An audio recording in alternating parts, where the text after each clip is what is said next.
ठीक है, आज कुछ मैंने जो सीखा है आज हम लोग सीखेंगे। परमेश्वर हम सबको सिखाना चाहते हैं। ओके, నా జీవితంలో నేను ఏదైనా నేర్చుకున్నానో అది సంఘానికి కూడా నేను నేర్పించాలనుకుంటున్నాను. దేవుడు మన వైపు ఏదో ఒకటి దేవుడు నేర్పించాలని ఉద్దేశం కలిగి ఉన్నాడు. आज हम सीखेंगे परमेश्वर। हम सब परमेश्वर को कितना लोग जानते हैं? మనం ఈరోజు తెలుసుకుందాము మరి ఎంతమంది దేవునికి తెలుసుకుని వారు ఉన్నారు. दो चीज होते हैं, पहचानना और जानना। ये दो शब्द एक ही है। ఈ రెండు మాటల్లో రెండు రకాలుగా ఉంటున్నాయి. ఒకటి గుర్తించడము, ఒకటి చూడడము. जान पहचान, जान मतलब क्या होता है? जानना। తెలుసుకోవడము. पहचानना मतलब क्या होता है? గుర్తించడం అంటే जानते हम लोग, सब लोग राष्ट्रपति को जानते हैं, मोदी को जानते हैं, सब लोग को जानते हैं। మనము భూమి పైన భారతదేశంలో నాయకులకు మనము తెలుసుకుని ఉన్నాము. ओके, और वो सबको हम जानते हैं, फलाने व्यक्ति है, फलाने व्यक्ति है, फलाने सबको जानते हैं। మనం అందరికీ తెలుసుకున్నాము, ఈ వ్యక్తి ఇలాగా, ఈ వ్యక్తి ఫలానా వ్యక్తి అన్నట్టుగా మనము తెలుసుకుని ఉన్నాము. पहचानना मतलब होता है इसका हर एक गुण के अंदर उसको जान के लेना। గుర్తించడం అంటే ఆయనకున్న అర్హత ఏమిటి అని మనం గుర్తించుకోవాలి. परमेश्वर को बहुत सारे लोग क्रिश्चियन के हिसाब से यीशु मसीह किसका परमेश्वर है, कैसा परमेश्वर है, ये क्रिश्चियन लोगों का यीशु मसीह है। लेकिन यीशु मसीह किसके लिए आया, कैसा आया, और उसको जानना, उसको समझना हमारे लिए कर्तव्य है।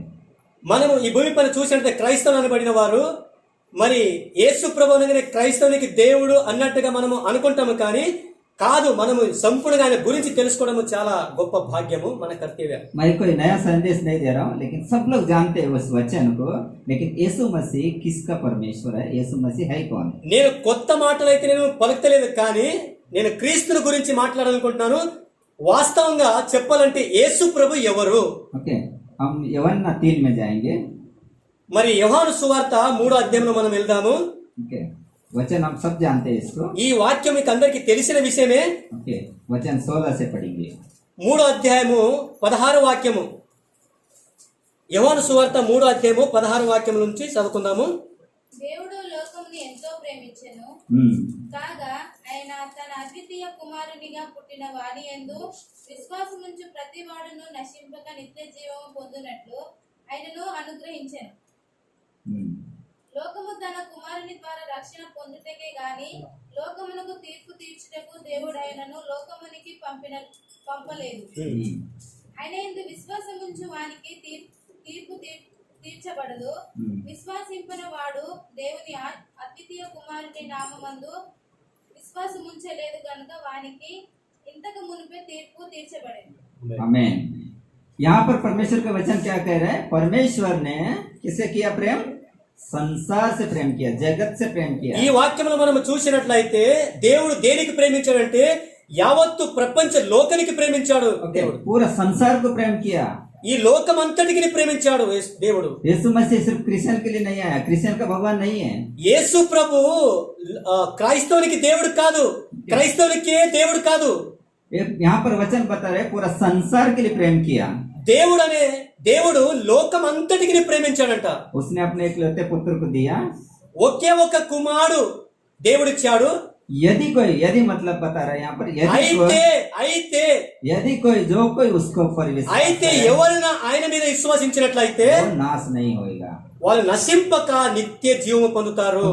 कोई भी ఎవరైనా సరే, कोई भी इंसान, अगर मैं क्रिश्चियन हूँ, मैं विश्वास नहीं कर रहा हूँ, लेकिन कोई अन्य जाति, कोई भी इंसान अगर परमेश्वर है बोल के उसका इस पर विश्वास करता है, या कौन से जाति का है, किधर का जाति, या नहीं लिखा, यदि कोई संसार में कोई मुझ पर विश्वास करेगा वो नष्ट नहीं होएगा। నేను క్రైస్తవుల కుటుంబంలో పుట్టినప్పుడు కూడా నేను క్రీస్తు నమ్మకపోతే బైబిల్ చెప్తున్న మాట ఎవరైనా సరే క్రీస్తును నమ్మినట్లయితే వారు నిత్య జీవం పొందుతారన్నట్టుగా చెప్తున్నమాట. कोई भी व्यक्ति उस पर विश्वास कर सकता है। ఎవరైనా సరే భూమిపైన మనుష్యుడు అనబడిన వ్యక్తి परमेश्वर ఆయన్ని విశ్వసించవలసిందిగా ఉంటుంది. परमेश्वर अपने पुत्र को संसार के लिए दिया। యేసు ప్రభు తన కుమారునికి దేవుడు ఈ లోకము కోసం ఇచ్చాడంట. दूसरा, రెండవదిగా యూహన్నా 8:12, యోహాను సువార్త 8వ అధ్యాయము మరి 12వ వాక్యంలో మనం చూసుకుందాము.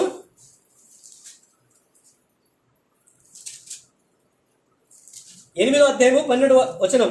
మరలా యేసు నేను లోకమునకు వెలుగును, నన్ను వెంబడించిన వాడు చీకటిలో నడవక జీవపు వెలుగులో కలిగి ఉండునని వారితో చెప్పాను. आमीन। क्या बोल रहे हैं? यीशु मसीह किसका ज्योति है? ఇక్కడ యేసు ప్రభు చెప్తున్నాడు లోకానికి వెలుగు అన్నట్టుగా దేనికి వెలుగై ఉన్నాడు యేసు ప్రభు? यीशु मसीह परमेश्वर यहाँ पर वचन बता रहे हैं कि मैं जगत की ज्योति हूँ। యేసు ప్రభు ఇక్కడ అంటాడు నేను లోకానికి వెలుగై ఉన్నాను అంటున్నాడు। यदि कोई मेरे पीछे चलेगा वो अंधकार में नहीं चलेगा। ఎవరు నన్ను వెంబడించిన వారు వారు చీకటిలో నడవరు। यदि कोई बोल रहे यहाँ पर नाम लेके किसी व्यक्ति को नहीं बोल रहे, यदि कोई संसार में इस जगह पे हिंदुस्तान पाकिस्तान जितना भी दुनिया है ये संसार जब धरती पैदा हो गया మన భారతదేశమైనా పాకిస్తాన్ అయినా అఫ్ఘనిస్తాన్ ఏదైనా సరే లోకంలో ఉన్నవారు అయితే అంటున్నాడు वो पूरा संसार का ज्योति परमेश्वर है। ఈ లోకానికి కావలసిన దేవుడు ఆయన వెలుగై ఉన్నాడు యేసు ప్రభు। यदि कोई उन पर विश्वास करेगा उनका पीछे चलेगा, कहाँ पर नहीं चलेगा? अंधकार में नहीं चलेगा। అయితే ఎవరైనా ఆయన వెంబడించినట్లయితే వారు చీకట్లో నడవరు కానీ వెలుగులో నడుస్తున్నట్టుగా చెప్తున్నాడు యేసు ప్రభు। क्योंकि हम देखते हैं परमेश्वर इतना परमेश्वर है कि उसके अंदर हमें विश्वास का मतलब क्या होता है? దేవుడు అంటే ఇలాగున్నాడు, విశ్వాసం అనగానే ఏమిటి? यीशु मसीह कहाँ से आया, किसके व्यक्ति से जरिए से आया? యేసు ప్రభు ఎక్కడి నుంచి వచ్చాడు, ఎవరి ద్వారా వచ్చాడు? यीशु मसीह हम एक वचन को हम देखते हैं मरकुस अध्याय 1 में 4 में। ఇంకొక వాక్యంలో మనము మార్కు సువార్త 4వ అధ్యాయంలో మనం ఒకసారి 37 से लेकर 37 వాక్యం నుంచి మనం చదువుకుందాము। మార్కు సువార్త 4వ అధ్యాయము 37 వాక్యము।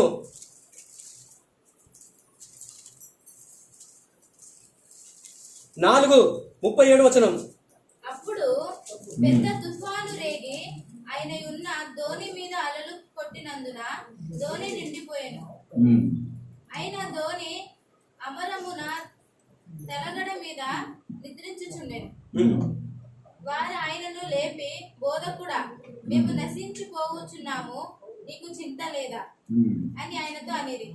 అందుకు ఆయన లేచి గాలిని గద్దించి నిశ్శబ్దమైన ఊరుకుండమని సముద్రముతో చెప్పగా గాలి అణిగి మిక్కిలి నిమ్ములమాయెను। यहाँ पर क्या हो रहा है? ఇక్కడ ఏం జరుగుతుంది తెలుసా? एक समुद्र में ఒక సముద్రము यीशु मसीह जहाज के ऊपर जा रहे हैं। యేసు ప్రభు ఒక పడవలో వెళ్తున్నాడు। ओके, वहाँ पर यीशु मसीह क्या कर रहे हैं? అక్కడ యేసు ప్రభు ఏం చేస్తున్నాడు? एक जगह पे आराम से जाके नीचे का स्थान యేసు में ప్రభు పడవలో ఒక చోట్లో పడుకొని ఉన్నాడు, आराम से पड़ा। చాలా చక్కగా నిద్రపోతున్నాడు యేసు ప్రభు। वहाँ पर क्या आ गया? एक आंधी तूफान। అక్కడ ఏమొచ్చిందంటే సముద్రంలో ఒక తుఫాను గాలి విసిరింది। ये आंधी और तूफान के हिसाब से अगर देखा जाएगा तो क्या होता है, बहुत सारे आंधी आए तो क्या करते हैं, देखिए घर भी बदल जाता है। अभी यहाँ पे हाल ही में अगर देखा जाएगा तो केरल में आ गए, यहाँ पर प्रचंड लोगों को घर तक गांव तक गायब हो गया। ఒకవేళ తుఫాను గాలి విసిరితే మనం చూసినట్లయితే ఏం జరుగుతుందో తెలుసా? ఇప్పుడు కేరళలో జరుగుతున్న ఏమిటంటే ఒక ఊరంతా కొట్టుకుపోయింది। ठीक है, बहुत सारी चीजें, हर चीज को रोका जा सकता है। अगर आंधी के जैसा पानी आएगा तो उसको कोई भी रोक नहीं सकता। ప్రతి దానికి మనం ఆపగలము కానీ తుఫాను గాలి ఒకవేళ విసిరితే దానికి ఎవరు ఆపలేని పరిస్థితిగా ఉండిపోతుంది। वहाँ पर यीशु मसीह के पास शिष्य आके क्या बोल रहे हैं? आप गुरु, हमारा चिंता नहीं है क्या आपको? ఆ పడవలో ఉన్న శిష్యు వచ్చి యేసు ప్రభును, ప్రభా మమ్మల్ని గురించి మీకు ఎటువంటి ఏది బాధ్యత లేదా అన్నట్టుగా మాట్లాడుతున్నాడు। यीशु मसीह के पास आके जाएगा, हम सब नाश होने वाले हैं। ప్రభు మనం అంతా నాశనం అయిపోతున్నాము, మీకు తెలియదా అన్నట్టుగా మాట్లాడుతున్నాడు। यीशु मसीह का क्या बोल रहा है? 38 में क्या बोल रहा है? యేసు ప్రభు 8వ వచనంలో ఏమంటాడంటే 38వ వచనంలో ఆయన దోణి అమరమున తగడాల మీద తల వారు ఆయనను లేపి బోధకుడా మేము నశించిపోవచ్చున్నాము, నీకు చింత లేదా అని ఆయనతో అనిరి. आगे అందుకు ఆయన లేచి గాలిని గద్దించి నిశ్శబ్దమైన ఊరుకుండమని సముద్రంతో చెప్పగా क्या पता है? गद्दिंची का मतलब उससे डांट रहे। యేసు ప్రభు ఆ శిష్యుడు చెప్పగానే ఆ గాలికి ఆ తుఫానుకు గద్దిస్తున్నాడు, ఏ ఆగు అంటున్నాడు। ओके, डांटने का मतलब क्या होता है? एक बच्चे को अगर रो रहे तो टुप कर बोल के दो तो बच्चा क्या करता है? शांत हो जाते हैं। గద్దించడం అంటే ఏమిటంటే మన కుటుంబంలో మన పిల్లలు ఏదైనా అల్లరి చేసేటప్పుడు గద్దిస్తాం, ఏ ఆగ్ అంటాము। यहाँ पर यीशु मसीह किसको डांट रहे हैं? యేసు ప్రభు దేనికి గద్దిస్తున్నాడు? ఒక గాలి తుఫానుకు గద్దిస్తున్నాడు। उसको डांटता है तो उसको क्या हो जाते हैं? तुरंत शांत हो जाते हैं। యేసు ప్రభు గద్దించగానే ఆ తుఫాను గాలి అనేది నిమ్మలమైపోయింది. उसे आखिरी वचन में क्या बता रहे हैं उसमें? చివరి వచనంలో అక్కడ ఏం చెప్తున్నాడు చూడండి ఒకసారి. అప్పుడు ఆయన, మీరెందుకు భయపడుచున్నారు, మీరు ఇంకను నమ్మిక లేక ఉన్నారు అని వారితో చెప్పాను. వారు మిక్కిలి భయపడి, ఈయన ఎవరు, గాలియు సముద్రమును ఈయనకు లోబడుచున్నవని ఒకనితో ఒకడు చెప్పుకొని. क्या बता रहा है? ये कौन व्यक्ति है? ये इसको कौन आगे मान रहे? मनुष्य का तो छोड़ो, अलग अलग व्यक्ति का छोड़ो, इसका आगे कौन मान रहे? तूफान और आंधी भी शब्द सुन रहे हैं. అక్కడ యేసు ప్రభు గాలి గద్దించని నిమ్మలమైపోయింది కదా, ఈయన ఎవరు, ఈయన మాట ఎందుకు లోబడుతున్నాయి ఈ గాలి తుఫాను అన్నట్టు వాళ్ళందరూ ఆశ్చర్యపడ్డారు. आज तक किसी व्यक्ति ने हवा को डांट के रोके हुए, पानी को डांट के रोते हुए, ये संसार में रोकते हुए किसी व्यक्ति को देखा क्या?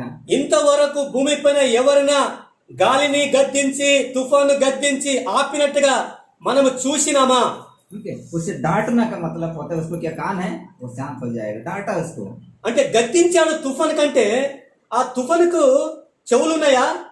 యేసు ప్రభు మాటనికి లోబడ్డాయి వారు. ओके, उससे हर एक चीजों के लिए उसको क्या डांट रहे उसको परमेश्वर ने. ప్రతి విషయంలో యేసు ప్రభు దానికి గద్దిస్తున్నాడు. तो हम भी हमारे जीवन में भी हर एक तूफान आते हैं. మనము కూడా మన జీవితంలో కూడా ఇలాంటి తుఫాను లాంటివి కొన్నిలు మనమును సంభవిస్తాయి. बहुत सारे तूफान आते हैं हमारे जीवन में. చాలా చాలా తుఫాన్లు వస్తాయి. बहुत सारे अच्छा हो सकता है, कर्जे का तूफान हो सकता है. అప్పు పరిస్థితి, మీకు అప్పు అన్నట్టు వస్తుంది, అది ఒక తుఫానే.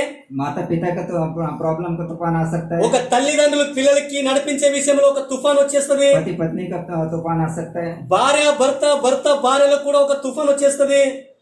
बाप बेटों का समस्या का तूफान आ सकता है. తండ్రి కుమారుడు, కుమార్ తండ్రికి వాళ్ళ మధ్యలో తుఫాన్ వస్తుంది. हमारे जीवन में बीमारियों का तूफान आ सकता है. మన జీవితంలో అనారోగ్యం అనేది తుఫాన్ వస్తుంది. ऐसा बीमारी आते हैं जहाँ पर डॉक्टर लोग भी जवाब देते हैं. అలాంటి పరిస్థితిలో డాక్టర్లు కూడా సమాధానం ఇస్తారు దానికి. ऐसा तूफान को हमारे जीवन में लहर उठता है. మన అలాంటి జీవితంలో తుఫాన్ అనేది ఒక వచ్చే ఒక సముద్ర అల్లాడి అనేది. अगर हम विश्वास करते हैं यीशु मसीह के ऊपर, अगर यीशु मसीह हमारे उस बीमारियों को डांटते हैं तो हमारे जीवन में, ఒకవేళ మనం విశ్వాసిస్తాము క్రీస్తు యేసు ప్రభుకు అయితే అలాంటి రోగములు ఉన్న మనము యేసు ప్రభు గద్దిస్తే మనం స్వస్థత అవుతామని విశ్వాసం ఉంటే, जब भी पढ़ते हैं वचन, परमेश्वर हमारे जीवन में जो भी समस्या है ना, यीशु मसीह अगर हमारे जीवन में अगर उससे डांटता है तो वो शांत हो सकता है. ఆమేన్. ఈ వాక్యములు మనం చదువుకుంటే ఒకవేళ విశ్వాసం కలుగుతుంది. దేవుడు కూడా ఒకవేళ మన పరీక్షని, మనకు ఉన్నంత బలహీనతని దేవుడు గద్దిస్తే అది ఆగిపోతున్నట్టుగా. ओके, वचन यूहन्ना में 3 में पढ़ेंगे. ఇదే యోహాను సువార్త 3వ అధ్యాయంలో 1 से लेकर पढ़ेंगे. 1 నుంచి ముందుకు చదువుకుందాము. యోహాను సువార్త 3వ అధ్యాయం అందరు చదవాలి.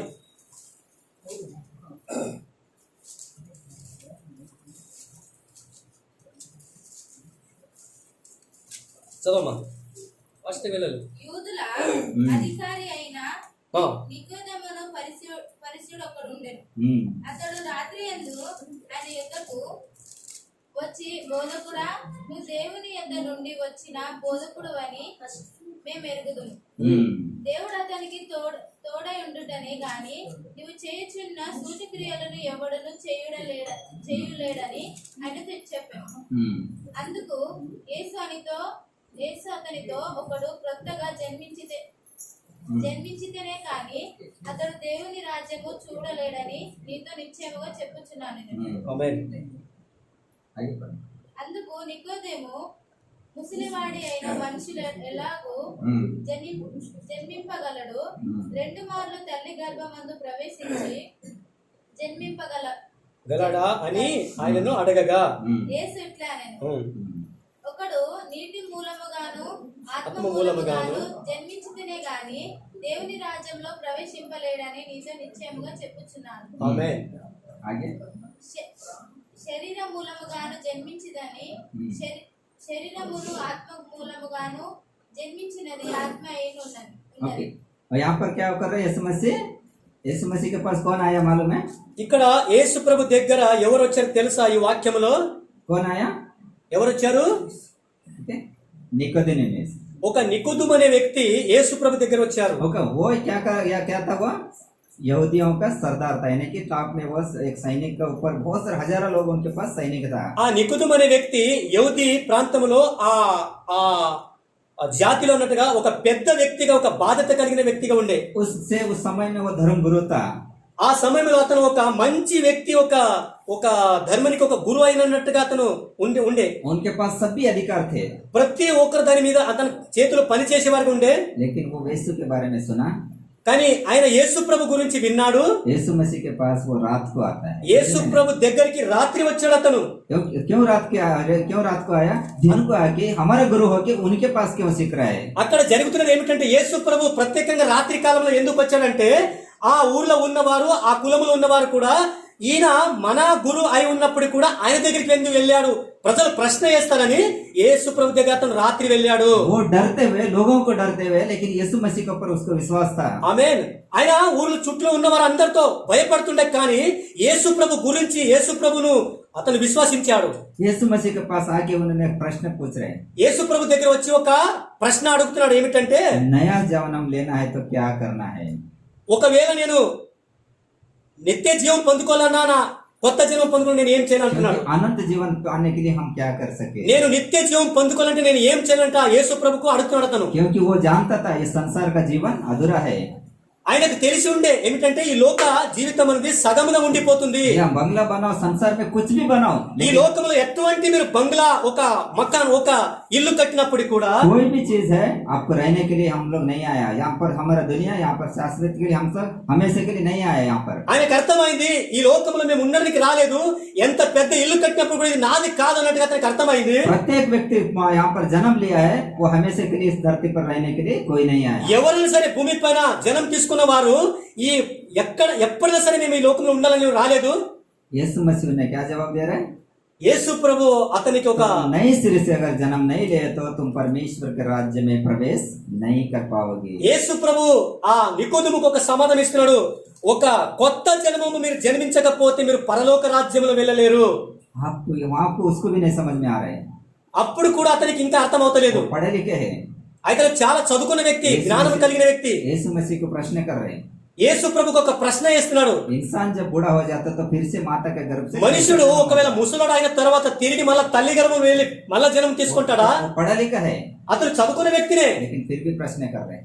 అయినప్పుడు కూడా ఒక ప్రశ్న వేస్తున్నాడు యేసు ప్రభుతో. यीशु मसीह ने उससे क्या उत्तर दिया? యేసు ప్రభువుకు ఒక జవాబు ఇచ్చాడు. जल और आत्मा से ना जन्मे वो परमेश्वर के राज्य में प्रवेश नहीं कर ఆమేన్. నీళ్ళతో గాని నీ ఆత్మతో గాని ఒకవేళ జన్మించకపోతే మీరు పరలోక రాజ్యంలో ప్రవేశింపరు అన్నట్టు చెప్పాడు. शरीर रूप से एक बार जन्म लिया और परमेश्वर ने यीशु मसीह का बपतिस्म के द्वारा एक बार नए जन्म होगा। మనము ఒకసారి శారీరకంగా జన్మం తీసుకున్నాం తల్లి గర్భంలో, మళ్ళొకసారి ఆత్మలో మనం జన్మ తీసుకోవాల్సి ఉంటుంది, అది బాప్తిస్మా. ओके, यहाँ पर और एक वचन पढ़ेंगे। ఇంకొక వచనం చదువుకుందాం మనము.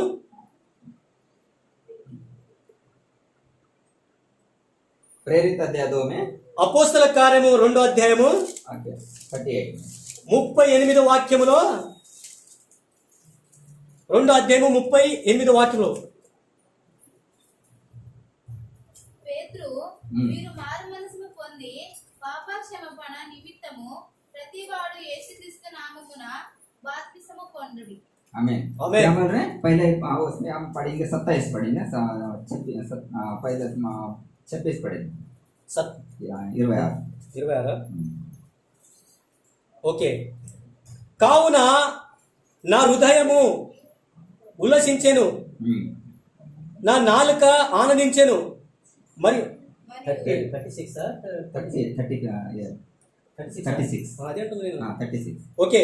మీరు సిలువ వేసిన ఈ యేసును దేవుడు ప్రభువుగాను క్రీస్తుగాను నియమించెను, ఇది ఇశ్రాయేల్ వంశమంతయు రూఢిగా తెలుసుకొనవలెనని చెప్పెను. వారు ఈ మాట విని హృదయములో నొచ్చుకొని అపోస్తులను అడగగా, సహోదరులారా మేమేమి చేతుమని పేతురును అడగను. అపోస్తులు అడగగా పేతురు, మీరు మారు మనసు పొంది పాప క్షమాపణ నిమిత్తము ప్రతి వాడు యేసుక్రీస్తు నామమున బాప్తిసం పొందుడి, అప్పుడు మీరు పరిశుద్ధ ఆత్మను వరము పొందుదురు. ఈ వాగ్దానము మీకును మీ పిల్లలకును దూరస్తులందరికీ అనుగ్రహ. అనగా ప్రభువైన మన దేవుడు తన యందు పిలిచిన వారికి అందరికీ చెందునని వారితో చెప్పాను. ओके, यीशु मसीह किन लोग से बात कर रहे हैं? యేసు ప్రభు ఇక్కడ ఎవరితో మాట్లాడుతున్నాడు? विश्वासी से बात कर रहे हैं, यहूदी से बात कर रहे हैं, అక్కడ पूर्वजों से बात कर रहे हैं। విశ్వాసించిన వారు, అక్కడ యూదులు దేవుని పైన విశ్వాసితులు వారికి మాట్లాడుతున్నారు. यीशु मसीह ने पतरस ने जवाब दे रहा है, तुमने प्रभु माना, तुमने यीशु मसीह माना, तुमने यीशु को क्रूस पर चढ़ा दिया। యేసు ప్రభు పేతురు ఆయన చెప్తున్నాడు, మీరే దేవుడిని ఒప్పుకున్నారు, క్రీస్తుని ఒప్పుకున్నారు, మీరే సిలువకు వేశారు అతనికి. क्या हर एक लोग यीशु मसीह को किला मारे थे? మనం తెలుసుకుంటే వాళ్ళు ఉన్న అందరూ కూడా యేసు ప్రభుకు సిలువకేసి మొలలు కొట్టారా? हम सबको यीशु मसीह बोल रहे हैं, तुमने यीशु मसीह को क्रूस पर चढ़ा दिया। ఇక్కడ బైబిల్ చెప్తున్న మాట పేతురు చెప్తున్నాడు, మీరు అందరూ కూడా యేసు ప్రభుకు సిలువకేశారు. ओके, क्या यीशु मसीह को हम सब क्रूस पर डाले? మనమందరం కూడా యేసు ప్రభుకు సిలువకేసామా? लेकिन वे पतरस बोलने का अर्थ थे, हमारे परमेश्वर हमारे पापों के लिए धरती पर आया और हमारे पापों के लिए वो क्रूस पर चढ़ा। అక్కడ అర్థం ఏమిటంటే, పేతురు చెప్పే అర్థంలో ఏముంటుందంటే, మన పాపము నిమిత్తమై యేసు ప్రభు సిలువ వేయబడ్డాడు అన్నట్టుగా అర్థం చేస్తున్నాడు. तब सुनने वाले का दिल क्या हो गया? అక్కడ వినిన వారందరికీ కూడా హృదయం ఏమైంది తెలుసా? चिर गया। చినిగిపోయింది. ओके, आप बोल रहे, पूछ रहे, क्या बोल रहे? उसी परिहार उसके बारे में क्या बोल रहे? हम क्या करेंगे अभी? వాళ్ళు నొచ్చుకొని పోయి చెప్తున్నారు ఏమిటంటే, మనం ఇప్పుడు ఏం చేయాలి బ్రదర్ అంటున్నారు. ओके, यहाँ पर क्या बोल रहे? पतरस क्या बोल रहे? अपने पापों से मन फिराओ। అక్కడ పేతురు మొట్టమొదటిగా మాట్లాడతాడు, నీ పాపము నుంచి మీరు విముక్తి అవ్వాలి అంటున్నాడు. मन फिराने का मतलब क्या होता है? మారు మనసు పొంది అంటున్నాడు. हम अगर गाली दे रहे हैं तो गाली से बंद करना है, अगर चोरी कर रहे हैं तो चोरी से बंद करना है, अगर हम गलत काम कर रहे हैं तो गलत काम से, मतलब हम जो भी कर रहे हैं उससे मुड़कर इस परमेश्वर की ओर आना है। మారు మనసు అంటున్నాడంటే, మనం ఇప్పుడు తెలుసుకోక ముందు ఏదైనా చేసినామో అది అంతటి నుంచి మనము మలుపు రావాలి. तुम यीशु मसीह का नाम से बाप्तिस्म लो, तब तुम क्या कहोगे? पवित्र आत्मा का క్రీస్తు दान యేసు पाओगे। నామములో మీరు బాప్తిసం పొందుకోండి, అప్పుడు మీరు పరిశుద్ధ వరం అనేది పొందుకుంటావు. ओके, तब क्या मिलेगा? हमें पवित्र आत्मा का दान मिलेगा। అప్పుడే మనకు పరిశుద్ధాత్మ వరం అనేది మనకు ముద్ర పడుతుంది. ओके, रोमियो में जाएंगे हम लोग, రోమిలో రాసిన పత్రికలో మనం వెళ్దాము. अध्याय 6 में 6వ అధ్యాయములో, రోమిలో రాసిన పత్రిక 6వ అధ్యాయము 1 से लेकर पढ़ेंगे। 1 నుంచి మనం చదువుకుంటున్నాము. అలాగైనా ఏమందుము, కృప విస్తారమింపవలనని పాపమందు నిలిచి ఉందమా? అట్లనరాదు. పాపము విషయమై చనిపోయిన మనము ఇంకా మీదట ఎలాగూ దానిలో జీవించుతాము. క్రీస్తు యేసులోనికి బాప్తిస్మము పొందిన వారందరము ఆయన మరణములోనికి బాప్తిస్మము పొందితిమి. మీరు ఎరగరా? కాబట్టి తండ్రి మహిమ వలన క్రీస్తు మృతులలో నుండి ఎలాగూ లేపబడినో అలాగే మనమును నూతన జీవము పొందిన వారమై నడుచుకొనుచున్నట్టు మనము బాప్తిస్ము వలన మరణములో పాలుపొందుటకై ఆయనతో కూడా పాతి పెట్టబడితిమి. మరియు ఆయన మరణము యొక్క ओके, यहाँ पर परमेश्वर पौलुस बात कर रहे हैं, ఇక్కడ పౌలన భక్తుడు మాట్లాడుతున్నాడు. रोमियो का कलीसिया के लिए రోములో ఉన్న ఆ సంఘానికి పౌలు మాట్లాడుతున్నాడు. यहाँ पर पता है, कभी हम क्या आपका अनुग्रह के साथ खेलता रहेंगे? దేవుడిచ్చిన అనుగ్రహాన్ని బట్టి మేము ఇంకా ఎక్కువగా దేవునికి వ్యతిరేకంగా బ్రతుకుదామా? हम इसी तरह पाप में जिएंगे? ఇలాంటి పాపల్ని మనం జీవిస్తామా? हम इसी तरह जीते रहेंगे? ఇలాంటి జీవితం మనం గడపదామా? आप यीशु मसीह का नाम से वो बपतिस्मा लेने की बात कर रहे हैं। ఇక్కడ అంటున్నాడు, యేసు ప్రభు నామములో మీరు బాప్తిసం పొందుకున్న వారి గురించి మాట్లాడుతున్నాడు. जिन्होंने यीशु मसीह का नाम से बपतिस्मा लेगा, ఎవరైనా యేసు క్రీస్తు నామములో బాప్తిసం పొందుకుంటారో अनंत जीवन पाएंगे। వారు నిత్య జీవము గలవారంట. हम यीशु मसीह का बपतिस्मा का मतलब क्या होता है? బాప్తిస్మ అంటే దీనికి అర్థం ఏమిటి? यीशु मसीह के साथ गाड़े जाने का। యేసు ప్రభు ఎలాగైనా పాతి పెట్టబడ్డాడో, यीशु मसीह जिस तरह हमारे लिए पापों के लिए मरा है, యేసు ప్రభు మన పాపం కోసము మరణించాడో, वो क्रूस पर चढ़ा गया, శిలువ వేయబడ్డాడో, उसके द्वारा उसको गाड़े गया है, అతని ద్వారా తనకు మృతిలో పాతి పెట్టబడ్డాడో. क्योंकि वो बपतिस्मा से पहले पुराने नियम में क्या होता था? ఒకవేళ బాప్తిస్మం కాక మునుపు మనం పాత నిబంధనలను చూసుకుంటే, एक बकरा, यहाँ पर क्या था, भेड़ बकरियों को क्या करता था? ఒక గొర్రె ఒక మేకని ఉంటది కదా, उसको बकरी को बलि करते थे। పాత నిబంధనలు మనం చూస్తే పాపము చేసిన వారు దాని నిమిత్తమై వారు ఒక మేకను గొర్రె తీసుకువచ్చి బలి చేసేవారు. और उसके अंदर कोई भी दोष नहीं पाना चाहिए था। ఆ గొర్రెలో గాని ఆ మేకలో గాని ఎటువంటి దోషం ఉండకూడదు. एक याजक के पास जाता था, ఒక యాజకుని దగ్గర వెళ్ళేవారు. उसको क्या करता था, उसको बकरी उस भेड़ को लेकर आता था, ఆ ఆ ఆ గొర్రెను తీసుకువచ్చి उसको क्या करता था, उसका सर पर याजक ने हाथ रखता था. ఆ ఆ గొర్రె మీద యాజక్ అనే వ్యక్తి తన తల మీద చేయి పెట్టి प्रत्येक व्यक्ति उसके ऊपर हाथ रखता था. ప్రతి ఒక్కరు దాని మీద చేయి పెట్టి ओके, वो बात रखने क्या होता है, उसका दोस्त सारे दोस्त के जाता था, ఎవరెవరైనా పాపము చేశారో దాని మీద చేయి పెట్టి उस बलि पसी का ऊपर నా चढ़ जाता था. పాపమంతా ఈ విముక్తి పొందుకుంటాం దీనికి బలి చేసినందుకు అన్నట్టుగా వాళ్ళు చేయి పెట్టేవారు. वो सारे दोस्त किसके ऊपर जाता था, उस बलि पसी के అవన్నీ ऊपर. చేసిన ఈ మనుషులు చేసిన దోషమంతా ఆ గొర్రె మీద వెళ్తుండే. और उसको क्या करता था, దానికి ఏం చేస్తారంటే बलि करते थे उसे. దానికి బలి ఇచ్చేవారు. प्रत्येक वर्ष इसी तरह से वो करते थे. ప్రతి సంవత్సరము పాపం చేసినంతటికి తీసుకువచ్చి బర్రెను లేకపోతే గొర్రెను తీసుకువచ్చి కోసేవారు. వారు हमारे सारे वो लोग समझते थे, सारे दोस्त जो हो गए उस भेड़ का ఆనందం సంతోషపడుతుండే ఇప్పుడు నా పాపం అంతా పోయింది ఎందుకంటే దేనికి నేను బలి చేస్తున్నాను. वो बलि का भेड़ का कौन बना, यीशु मसीह बना. అదే బలి అనేది ఇప్పుడు చూస్తే మనము మనకు అందరికి తండ్రి అయిన దేవుడు యేసు ప్రభు అయిపోయాడు. इस संसार का सारे चीज अपने ऊपर लिया. ఈ లోకమంతా పాపమంతా తన మీద తీసుకున్నాడు. हम छूट गया, हम छूट गया మనమైతే విడుదల పొందుకున్నాము. और यीशु मसीह उसके लिए बलिदान हुआ. యేసు ప్రభు మాత్రము బలి అయిపోయాడు. यहाँ पर वही वचन बता रहे हैं, ఈ వాక్యం అదే చెప్తుంది. यहाँ पर यीशु मसीह का मृत्यु का तुम बपतिस्मा लेते हैं. మీరు బాప్తిజం పొందుకున్న వారు క్రీస్తు ఎలాగైనా పాతి పెట్టబడ్డాడో బాప్తిజం అనేది పాతి పెట్టబడుతున్నావు. हम भी गाड़े जाएंगे, మనము కూడా పాతి పెట్టబడతాము. पुराना व्यक्ति का कभी भी हम लोग याद नहीं आएंगे. అది పాత జీవితం అనేది ఇప్పుడు కొత్తగా అయిపోతుంది కాబట్టి ఇంకా పాత జీవితం మనకు గుర్తుకు రాదు. हम सबको कहाँ पर गाड़ा जाएगा, మనం ఎక్కడ మనము పాతి పెట్టబడతాము.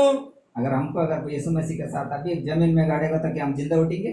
యేసు ప్రభు లెక్కలో అతనికి పాతి పెట్టినట్టుగా మనము కూడా భూమిలో పాతి పెట్టబడితే మనం తిరిగి లేస్తామా? లేవు. नहीं, यीशु मसीह को जिस तरह जमीन में गाड़ा गया और उसके पास जी उठा, हम सबको यीशु पानी के द्वारा हम गाड़े जाएंगे. ఆమేన్. ఆనాడు యేసు ప్రభుకు సమాధి చేయబడ్డాడు భూమిలో. ఈ రోజు బాప్తిస్మ ద్వారా మనం అందరికీ నీళ్ళలో పాతి పెట్టబడుతున్నాం. అది బాప్తిస్మ. हम क्या कर रहे हैं, बपतिस्मा में जब भी होता है किसी इंसान को, वो पुराना व्यक्ति को गाड़ा जाता है. ఆమేన్. ఎవరికైనా సరే బాప్తిస్మ జరుగుతుందో ఆ బాప్తిస్మలో అతను పాతి పెట్టబడతాడు, ఇంకా తిరిగి లేస్తాడు. पुराना व्यक्ति मर जाता है, పాత వ్యక్తి చనిపోతాడు. ओके, उनका सारे पाप उसमें उसको दफनाया जाएगा. అవి చేసిన మొత్తం పాపం అంతా పాతి పెట్టబడుతున్నాయి, సమాధి చేయబడుతున్నాయి ఆ నీళ్ళు. कोई भी व्यक्ति जो मर गया क्या वो पाप कर सकता है? ఒక చనిపోయిన వ్యక్తి తిరిగి పాపం చేయగలుగుతాడా? हम अगर परमेश्वर के लिए अगर मर जाएंगे, हम गाड़े जाएंगे. जब हम उठते, यीशु मसीह ने जिस तरह तीसरे दिन में उठा, जब हम पानी से उठते हैं तो पवित्र आत्मा क्या होता है, उसमें आ जाता है. ఆమేన్. మనము క్రీస్తులో పాతి పెట్టబడినట్లయితే మనం తిరిగి లేచిన వారము మరి దేవునికి ఇష్టలై మనం జీవించే వారిగా ఉంటున్నాం. क्योंकि यीशु मसीह इसलिए आया है कि हम पहले 3 में 5 पढ़ेंगे.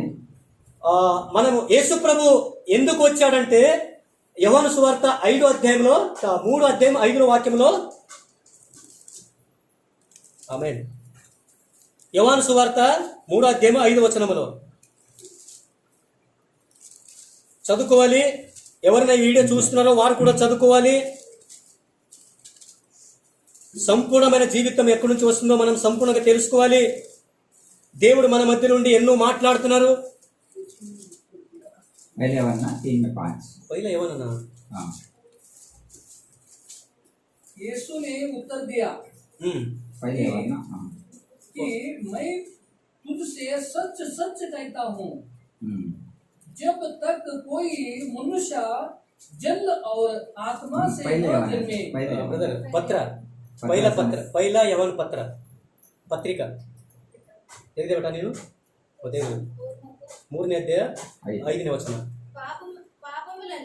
పాపములను తీసివేయుటకై ఆయన ప్రత్యక్షమైనని మీకు తెలియను.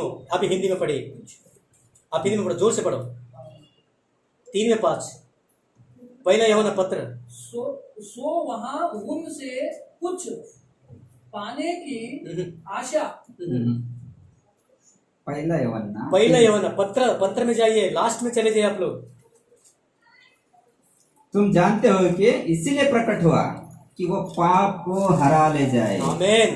యేసు ప్రభు ఎందుకు ప్రత్యక్షమయ్యాడంటే పాపం ఓడిపోవాలి అంతే. संसार में किस लिए आया यीशु मसीह? యేసు ప్రభు లోకానికి ఎందుకు వచ్చాడు? क्यों प्रकट हो गया वो? ఎందుకు ప్రత్యక్షమయ్యాడు? वो पाप को हराने के लिए आया, పాపంకు ఓడించడం, वो शैतान को हराने के लिए आया, సాతాను ఓడించడానికి వచ్చాడు యేసు वो ప్రభు. नया जीवन देने के लिए आया। నిత్య కొత్త జీవితం ఇవ్వడానికి వచ్చాడు इसलिए యేసు वो ప్రభు. यहाँ पर प्रकट हुआ धरती पर। యేసు ప్రభు అందుకే భూమి పైన ప్రత్యక్షమయ్యాడు. उसको आने का कारण यह था कि वो पाप को हरा जाए, हर एक को नया जीवन दे యేసు सके। ప్రభు అనేక కారణం ఒకటి ఏమిటంటే పాపం ఓడిపోలే అంతే. ओके, तो यीशु मसीह इसलिए प्रकट हुआ धरती पर आने का, जो कोई उसको पर विश्वास करता है उसको अनंत जीवन इसलिए आमीन। मिलता है। ఎవరైనా యేసు మందు విశ్వాసం ఉంచినట్లయితే వారు నిత్య జీవం గలవారు అన్నట్టుగా చెప్పాడు. समय कम है इसलिए कम फटाफट बनेंगे। कोलोसी अध्याय 2 में 9। ఆమేన్. కొలసీల రాసిన పత్రికలో 2వ అధ్యాయము वचन 9వ 9। వచనం. 9వ వచనము కొలసీలకు రాసిన పత్రిక 2వ అధ్యాయము. ఎలయనగా ఆ. దేవత్వము యొక్క ఉమ్.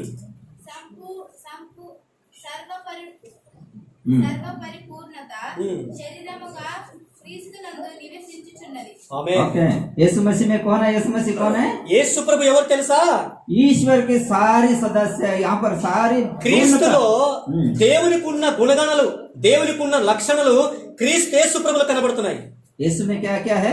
యేసుమే ఏమేమి ఉన్నాయి? पूर्णता परमेश्वर के सारे सदाए निवास करती है। ఆమేన్. సంపూర్ణత. इसका मतलब यीशु मसीह मनुष्य है। ఎలానగా దేవత్వము యొక్క సర్వ సంపూర్ణత శరీరముగా క్రీస్తునందు నివసించుచున్నది. यीशु मसीह में हर एक गुण यीशु परमेश्वर का, इसका मतलब हो गया यीशु वही परमेश्वर है। ఆమేన్. మనం ఇక్కడ తెలుసుకుంటే దేవుడు అంటే ఎవరంటే యేసు ప్రభు మాత్రమే దేవుడు. ओके, सारे गुण पाया जाता है, इसका मतलब परमेश्वर है उसके अंदर। దేవునికి ఉండవలసిన లక్షణాలు ఎక్కడ దొరుకుతాయంటే క్రీస్తులో దొరుకుతాయి. యేసు ప్రభులో यहाँ पर बताते हैं सदाए से यीशु मसीह में पाया जाता है। సంపూర్ణత, దేవునికి ఉన్న గుణగణాలు అనేది క్రీస్తు యేసులో దొరుకుతున్నాయంట. ओके, क्योंकि हम जानते हैं कि यहाँ पर बताते हैं किसी व्यक्ति के अंदर भी अगर संपूर्ण ढूंढा जाए तो मेरे अंदर बहुत सारी गलती मिलेगा, इसके अंदर मिलेगा, हर व्यक्ति के अंदर ఈ मिलेगा। భూమి పైన ఒకవేళ సంపూర్ణత వెతకాలంటే నాలో కొన్ని, ఇంకోరిలో కొన్ని, ఈ భూమి పైన ఎవరిలో సరే ఏదో ఒకటి బలహీనత అనేది ఉంటుందండి. ओके, हर एक के अंदर मिलता है, लेकिन यहाँ पर बताते हैं संपूर्णता ईश्वरता की सारे गुण उसमें सदाए पाए जाएंगे। ఆమేన్. యేసు క్రీస్తులో మాత్రం సంపూర్ణత. మనుషుడు స్తుతించవలసిన దేవుడు ఎవరంటే యేసు ప్రభులో కనబడుతున్నాయి. इसलिए परमेश्वर का सारे गुण उसके अंदर है ఆమేన్. और परमेश्वर हमारे बीच में है। గుణమంతా మంచి గుణము, చక్కని గుణము, ప్రేమ గుణము, క్షమించే గుణము యేసు ప్రభులో మాత్రం కనబడుతున్నాయి. जिनके अंदर पाप नहीं है वही दूसरे को पाप को क्षमा कर सकता है। ఎవరి దగ్గరైనా పాపం లేని జీవితం ఉన్నదో వారు మాత్రం ఇతరుల పాపని క్షమించగలుగుతారు. क्योंकि वचन बताते हैं कोई भी अंधा दूसरे अंधे को रास्ता। బైబిల్ చెప్తున్న మాట ఏమిటంటే ఒక గుడ్డివాడు ఇంకా గుడ్డివానికి దారి చూపలేడంట. यीशु मसीह एक ही व्यक्ति है जो पूरा संपूर्णता से पवित्रता है। ఆమేన్. ఒక మార్గము చూడాలంటే క్రీస్తు యేసు మార్గం మాత్రమే మనకు సంపూర్ణంగా కనబడుతుంది. लास्ट वचन पहला पत्रस में మొదటి పేతురు చివరి అధ్యాయం మనం చదువుకుంటున్నాము. 20 और 21 3 में पहला पत्रस 3 మొదటి పేతురు 3వ అధ్యాయము 21 మూడో అధ్యాయము 3వ అధ్యాయంలో 20-21 బప్తిస్మం కలిపి మొదటి పేతురు 3వ అధ్యాయము 21 20-21 అనగా 8 మంది నీటి ద్వారా రక్షణ పొందిరి. దానికి पहला पत्रस దేవుని దీర్ఘశాంతము ఆ. ఇంకా కనిపెట్టుచుండినప్పుడు పూర్వపు నోహవు దినములో ఓడ సిద్ధపరచుచుండగా అవిద్వేయులైన వారి యొద్దకు అనగా చెరలో ఉన్న ఆత్మల యొద్దకు ఆయన ఆత్మరూపిగానే వెళ్ళి వారికి ప్రకటించింది. ఆ ఓడలో కొందరు అనగా 8 మంది నీటి ద్వారా రక్షణ పొందిరి. దానికి సాదృశ్యమైన బాప్తిసము ఇప్పుడు మిమ్మును రక్షించుచున్నది. ఆమేన్. అదేదనగా శరీర మాలిన్యము తీసివేయుట కాదు, కానీ యేసుక్రీస్తు పునరుత్థాన మూలముగా దేవుని విషయము నిర్మూలమైన మనస్సాక్షినిచ్చు ప్రత్యుత్తరమే. यहाँ पर क्या बता रहे बच्चा? ఇక్కడ చూడండి ఎంత క్లారిటీగా చెప్తున్నాడు ఈ మాటలు. हिंदी में पढ़ेंगे सर। हिंदी में पढ़ते पढ़ेंगे। మొదటి पहला पत्रस 3 में 20 से लेकर, जिन्होंने उस बीते समय में आज्ञा ना मानी, जब परमेश्वर नोहा के दिनों में धीरज धर कर ठहरा रहा और वो जहाज बना रहा था जिसमें बैठकर थोड़ा लोग अर्थात 8 प्राणी अपनी के द्वारा बचाया गया। उसी पानी का दृष्टांत भी अर्थात बपतिस्मा यीशु मसीह की जी उठने के द्वारा हम तुम्हें बचाते हैं। इससे शारीरिक के मैल को दूर करने का अर्थ नहीं है, परंतु शुद्ध विवेक से परमेश्वर के वंश में हो जाने का अर्थ है। वो स्वर्ग पर जाकर परमेश्वर की दाहिनी ओर बैठ गया और स्वर्गदूत और अधिकारी और सामर्थ्य उसके आधीन किए गए। आमेन। आमेन। क्या बता रहे बपतिस्मा का अर्थ क्या है? ఇక్కడ బాప్తిస్మార్థం చెప్తున్న మాట చూడండి। नोहा के समय में क्या हुआ था? నోహు కాలంలో ఏం జరిగింది తెలుసా? कई साल तक बारिश नहीं हुआ। అనేకమైన సంవత్సరములు వర్షం కురిసించలేదు। उस समय में लोगों को प्रचार किया जा रहा था। ప్రజలకు దేవుని వాక్యము జరుగుతుండే అప్పుడు क्या प्रचार कर रहा था? आंधी आएगा, तूफान आएगा, पानी से भर जाएगा। అప్పుడు సుసమాచారం ఏమంటే తుఫాను జరుగుతుంది, వర్షం కురిసిస్తున్నట్టుగా ప్రచారం చేస్తుండే। नोहा को बताया गया है कि तुम जहाज तैयार करो। దేవుడు నోహావుకు చెప్పాడు ఏమిటంటే మీరు ఒక ఓడ తయారు చేసుకో। और जहाज बना रहे तो लोग हंस रहे थे। అతను ఓడ చేసేటప్పుడు ప్రజలంతా నవ్వుకుంటూ ఉంటుండే। क्या बोल रहे थे? बारिश यहाँ पर पीने के लिए पानी नहीं, कहाँ से डूब जाएंगे यार। ఇక్కడ తాగనికే నీళ్ళు లేవు, ఈయన ఏదో మునిగిపోతామన్నట్టుగా ప్రచారిస్తున్నాడు అన్నట్టుగా। समय में वो घटना घटी, बारिश आया, बाढ़ आया, पूरा संसार डूब गया। తర్వాత దేవుడు చెప్పినట్టుగా అక్కడ వర్షం కురిసించింది, చాలా తుఫాను గాలి ఎగిరింది, అలాగే నీళ్ళంతా లోకమంతా నిండిపోయింది। और वो पानी में पूरा संसार डूब गया। నీళ్ళు లోకమంతా మునిగిపోయింది। अभी उसी जल का दृष्टांत यीशु मसीह में जल के द्वारा हमें नया जीवन दे रहे हैं। ఆమేన్। ఆ రోజు పాపం చేసిన వారు ఆ నీళ్ళ మునిగిపోయారు, ఈ రోజు బాప్తిసం పొందుకున్నందున ఆ నీళ్ళ నుంచి మనము పునరుత్థానం పొందుకుంటున్నాము। वचन बता रहे किस तरह बता रहे, वो 21 में देखिए। 21వ వచనంలో మనం చూసుకుంటే అక్కడ చెప్తున్నా చూడండి ఏమిటి 21 మాట ఏమిటంటారు? అనగా 8 మంది నీటి ద్వారా రక్షణ పొందిరి, దానికి సదృశ్యమైన బాప్తిస్మము ఇప్పుడు మిమ్మును రక్షించుచున్నది, అదేదనగా శరీర మైలమును తీసివేయుట కాదు గాని యేసుక్రీస్తు పునరుత్థాన మూలముగా దేవుని విషయము నిర్మలమై మనసాక్షి ఇచ్చుచు ప్రతి ఉత్తరమై ఆయన పరలోకమునకు వెళ్ళి దూతల మీదను అధికారుల మీదను శక్తుల మీదను అధికారము పొందినవాడై దేవుని కుడిపాశమున ఉన్నాడు। पत्रस यहाँ पर लिखते, फर्स्ट के लिखते, यहाँ पर क्या लिखते? मैल को दूर करने का अर्थ नहीं है। బాప్తిస్మం